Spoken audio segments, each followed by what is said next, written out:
So welcome back to Mouse to House Campers, folks. This is your camper nerd Antony Valentine. Today, with the aid of Dennis the drone, I'll be doing some aerial footage filming, and I'll be reviewing this 2003 VW T4 Leisure Drive. This particular one is the Crusader model. Very nice conversion it is indeed. So in a short while I'll be passing it over to Dennis to do some aerial filming, and then it'll be followed by my normal in-depth review and a bit of wrap-up chat afterwards. As always, feel free to subscribe. That will notify you of any new films and videos and information, and feel free to pass comment down below. Any information or comments would be welcome. Over to Dennis.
So thanks for the flyover, Dennis.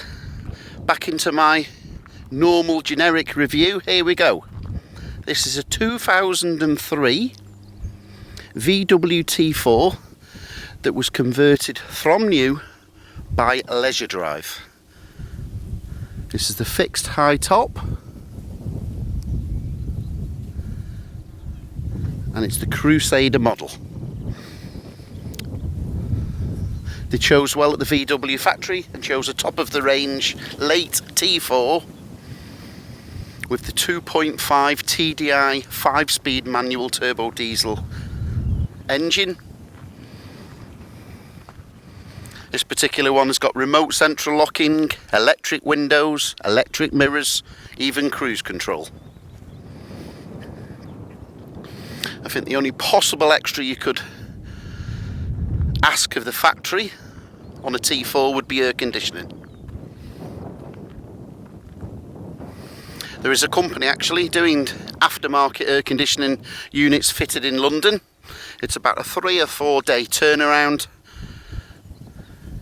and the latest price I was quoted last year was £1,500 plus VAT. That's £1,500. So it's quite a large, sizable commitment and cost. But if you're touring in Europe through the summer, you may wish to decide that that is a good way forward, as it were. But not very many T4s rather have the air conditioning. So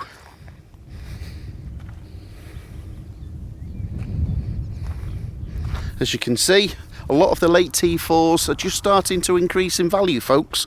Bit of advice and a future tip: these are the next classic VW. Trust me, these will be a future bay window or the Type 2. They were the first van in the world to have independent suspension, i.e. a commercial vehicle that drove like a car. So VW really cracked it on these. Some of the earlier ones had the 1.9 diesel. Very good engine, but a bit slow, a bit low on the brake horsepower, but they certainly cracked it with this 2.5 Audi turbo diesel unit. This is the best of the best. So yeah, these late T4s are really commanding a strong premium now, especially in good condition. I know I'll upset some people now who have an early T5, but you'll watch and have seen on my videos in the previous and vehicles I've sold, and I've still yet to sell a T5 because they are problematic. Common rail, fuel injection problems, DPFs, electrical niggles, dual mass flywheel problems, to name but a few. So the secret in the trade is to steer clear of the early T5s. A late T4 is much better, less problematic, and they really cracked it. As with most changeovers, when they're changing over, it takes them a few years to crack all the niggles and teething problems, and it took the T5s till 2007, 2008, 2009 really onwards for the quality to come back.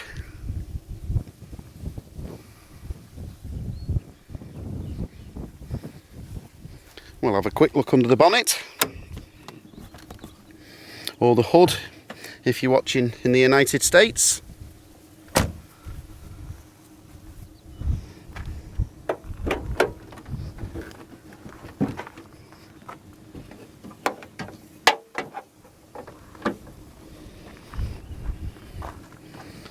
There you go, the indestructible 2.5 Audi unit.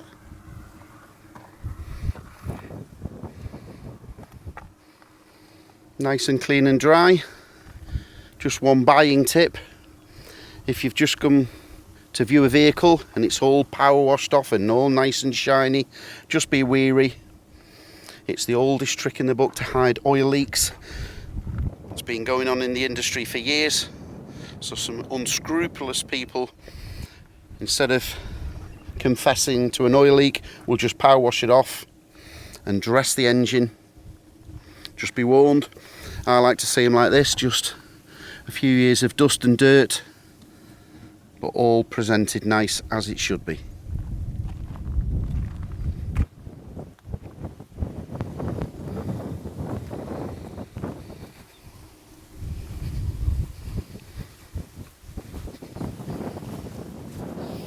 Don't be frightened when inspecting these vehicles to have a good look round the wheel arches and the sills.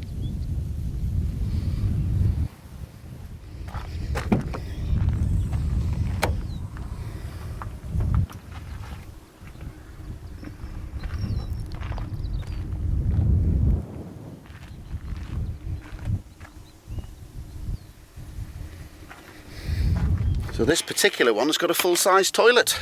So there's the Thetford cassette, so you don't have to touch nothing, just underneath there. And that's the disposable point as well as the area to put in the chemicals. As always, two types of chemicals in the United Kingdom, blue and pink. So it's blue for the loo and pink for the stink, which is the flush. So the rhyme that we know in the industry is pink for the stink for the flush and blue for the loo.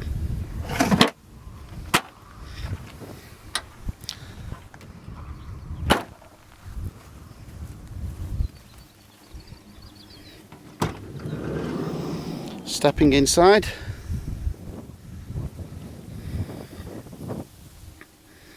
so we'll get out of the wind. Let's close that sliding door. So we have two swivel captain seats. The passenger one, as you can clearly see, swivels completely around. It utilises the cab area. The driver's one will just spin that way round or a little bit further. So on this particular one, the bed setup, this one here, press a button in here, these black legs slide out. That then stays there. The back cushion operates as the filling cushion, and this one then will slide all the way forward, and that will create a double bed. But this one will slide a little bit further there. That one slides up to the bed, and there's a filling cushion that someone's made, I would suggest, a few years later, and that fits in there. So then you've got a large queen size bed.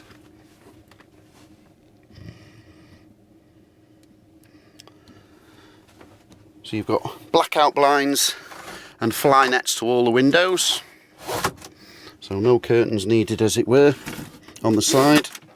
Again, fly nets and opening window. Rear matching material for a curtain. Again, blackout and fly nets. The last owner has removed, so here we have the curtain rail to utilise the cab area. So what's the last owner has provided in the under bed storage area is a full set of screens. So we've got the silver screens. The silver, for a reason, the silver goes to the outside, so that keeps you cool in the summer and warm in the winter, folks. So you've got a full set there, and that will black out over the 3 front windows, and then you can utilise all this space at night. You've got the levelling ramps there, and the main reason that levelling ramps are used in the industry is for the fridge. So you've got the 3-way fridge, particularly if you're wild camping and you're operating on the gas. If you're not exactly level or near as dam, the gas will not operate correctly. So that's where the levelling ramps come in. So that's just a good piece of advice. If you're on your travels and you're not getting the gas fire to work, just make sure you're on a level playing field. If not, get level, try your gas again. That's just for your fridge. So yes, they have really done a good job. So Leisure Drive, they've been going at the same factory in Bolton since 1969, folks. So they've just celebrated 50 years in the industry. The managing director has served 50 years, the founding member, and I think there's at least 10 staff that are 30 years plus. So they've just about know what they're doing by now. In fact, so much so, they've been converting lots of VWs over the years, but they've now solely and exclusively gone on to VW. So they're only doing VWs now at Leisure Drive. So here's the original unused curtains, still brand new, in the matching material, and they're the existing curtains, but the last owner decided do away with those and we'll just utilise the front cab. So we're just coming round here. So yeah, on the fixed high top fiberglass body. So it has a heat source 1600 unit gas heating, so you can just put it onto there. You can see the green light. That will bring the gas heat, and if you can just hear it blowing there, that will blow out of there. Keep you nice and cosy on those cold winter nights. And in the summer you can use the option of the blow, and that will circulate cold air. So rear speakers, roof light for ventilation, 3-way fridge. So what I mean by 3 ways is you can operate it in 3 different forms. So you got 12 volt when you're driving along, 240 when you're hooked up to the mains, and gas when you're wild camping. It's the industry standard Dometic, so parts are readily available.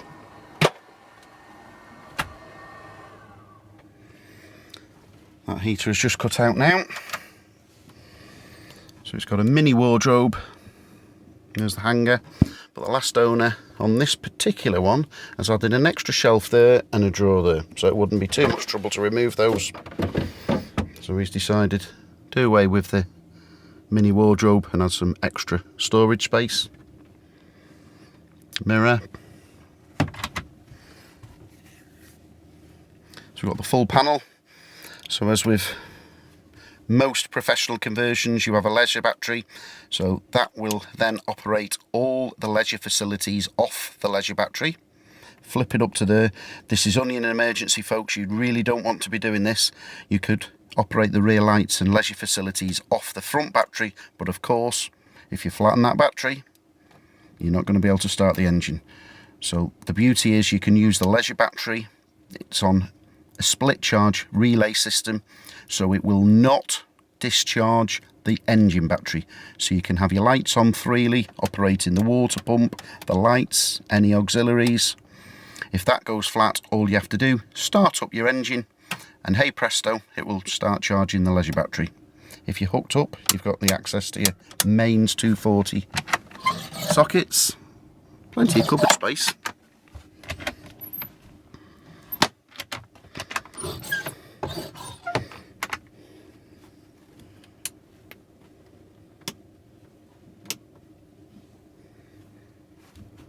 Let me just show you there, kitchen roll holder, as well as a kitchen light. The all-important kitchen sink. That just folds up neatly over there with a latch.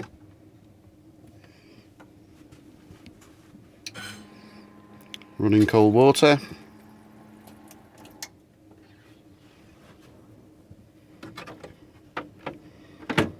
That's another piece of advice I'd like to share, folks. Running cold water. I would only ever trust this. You don't know how long the vehicle's been stored, if there's any germs to be caught. Don't risk your health. Certainly you can flush the cold water out with a hose pipe, and you can get some tablets to, as I say, flush and clean that. Milton tablets particularly, but would you trust your health with that water? And you don't know how long or what's been in there. So very good for washing up, heating up, but always carry water, fresh water for drinking. Nice 2-hob gas burner. A little bit tricky to light it with one hand on the video, but I'll try my best. And again, we're in the bright sunlight, so I have managed to light one there. Oh, you can just about see it there. Nice and blue flame. Always look for the blue flame, folks. Anything else, switch it off. Remove this, clean it out. If it's still blue after that, take it in for a service. Nice blue flame, everything's correct, the pressure. This particular one has got a grill, so the Crusader come with a grill. There's your grill pan, and you've got the gas grill underneath there.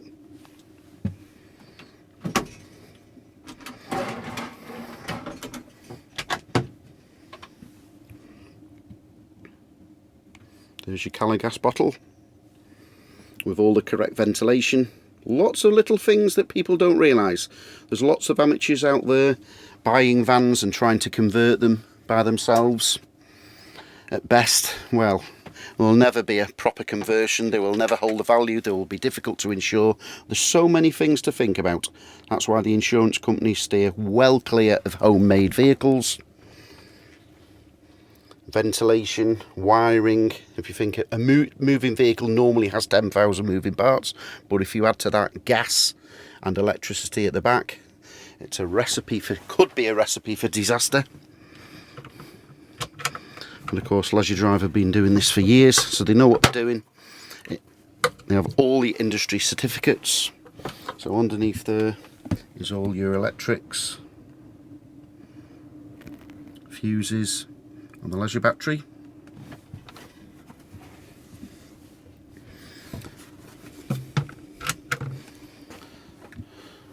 So yes, on a previous couple of videos I've mentioned just be careful when purchasing vehicles out there. The most common pitfall at the moment and the easiest scam to fall into is buying a vehicle that's been advertised and it looks cheap. So people are very keen to grab a bargain. But the problem is, if it's too good to be true, it normally is. And what's been happening is unscrupulous people have been advertising vehicles that do not exist. So all they're doing is collecting deposits. Can you believe there's people like that in the world? People have been complaining for years to Auto Trader, eBay, the police, and nobody gives a flying bit of notice. The police are over manhandled. eBay are still receiving their adverts. So just be careful. Always ask for a phone number, always meet in person. If there's no phone number and all the communication is carried out by text or email, that's certainly an alarm bell. Again, if they've got a phone number, there's the cruise control on this one. If they've got a phone number, I'll just repeat, sorry about that, I got distracted. Someone was just driving past and waving. Just Google their phone number. Very simple, just a very straightforward, simple thing to do. But that will show you if they've done previous adverts or everything stacks up. Don't be embarrassed or shy to ask too many questions. The naughty people and the unscrupulous people come up with excuses and won't be able to answer the questions properly. At that point, just walk away. So this particular one is a 2003 and it's only covered 60,000 miles. I've been in the car purchasing industry for over 30 years. So just a few little bits of basic advice. If it's covered that mileage, check on the DVLA website, check all the MOT history, all the mileages stack up. Little things, does the steering wheel, all the grain, as you can particularly see close up, the grain on this looks smooth and does not look smooth rather. So it's in keeping, folks, with 60,000 miles. So is the gear stick and the pedals. If that is shiny or the pedals are worn out, you've got to ask yourself the question, why? It's either had a very hard life, which is not really in keeping with a motorhome or camper van, or, dare I suggest, somebody's been playing with these numbers. And unfortunately now with these numbers being digital, it's easier than ever to have them altered.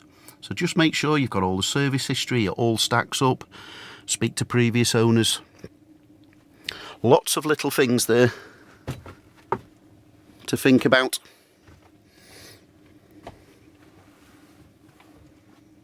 So I'll just do a quick walk around.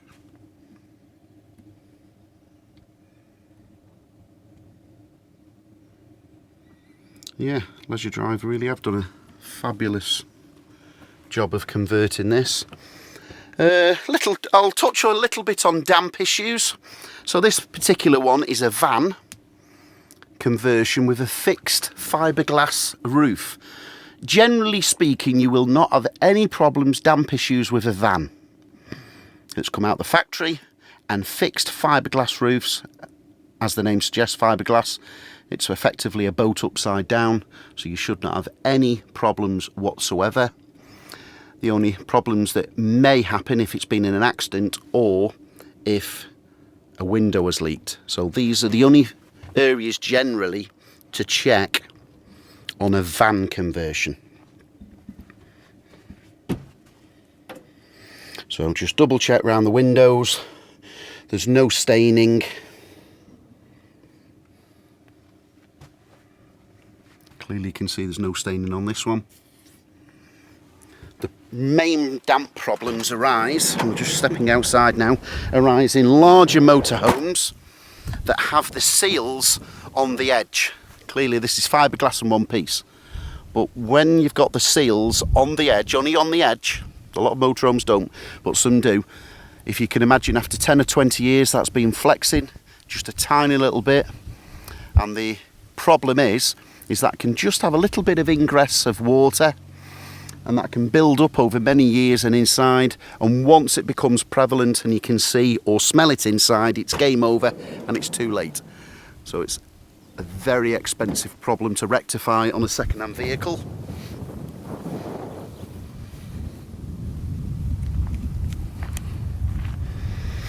But generally vans or fiberglass roofs, monocoque, no problem. In fact, my next video coming up, folks, will be an auto sleeper monocoque, which basically means one-piece fiberglass, so they never suffer from any problems or seals on the top. So that'll be in my forthcoming video. Any more information, feel free to pass your comments on down below, or visit me at www.campernerd.com. Back over to Dennis for a flying drive past, and I'll see you at the end of the video. Over to Dennis.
So I hope you enjoyed today's Camper Nerd video and a review of this 2003 VW T4 converted by Leisure Drive, and this was the Crusader model.